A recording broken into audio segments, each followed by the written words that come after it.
Каждый день мы что-то снимаем. Сторис, видео, челленджи. Лайки стали важнее моментов, а помощь превратилась в контент. Сделай добро, сними это, как будто без камеры оно ничего не значит.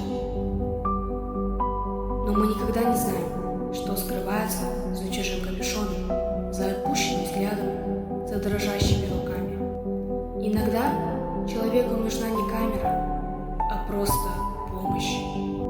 Мы все чаще помогаем не человеку, а своей аудитории. Не потому что чувствуем, а потому что это красиво выглядит в ленте. Но что будет, если одно доброе действие станет чем-то больше? Одно действие, один человек, один момент. И вдруг кто-то тоже начинает помогать. Потому что добро заразительно. Оно передается дальше от человека к человеку. Иногда одно «я рядом» может спасти чей-то день, а иногда и чью-то жизнь. Мы редко задумываемся, насколько сильно наши поступки влияют на других людей. Простая поддержка, обычная улыбка, помощь, которую ты можешь даже не запомнить. Для тебя мелочь, для другого человека причина не сдаваться. Добро не требует идеального момента, не требует денег, не требует камеры. Иногда достаточно просто быть рядом.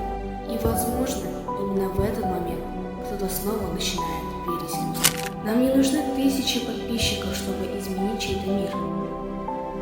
Иногда достаточно просто остановиться и заметить человека рядом. Услышать того, кого обычно никто не слушает. Поддержать того, кто устал делать вид, что у него все хорошо. Потому что именно из таких маленьких моментов рождается что-то настоящее.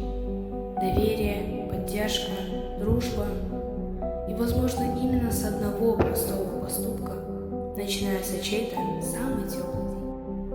А что, если настоящее добро не нуждается в доказательствах? Версия видео. Это что, был сон?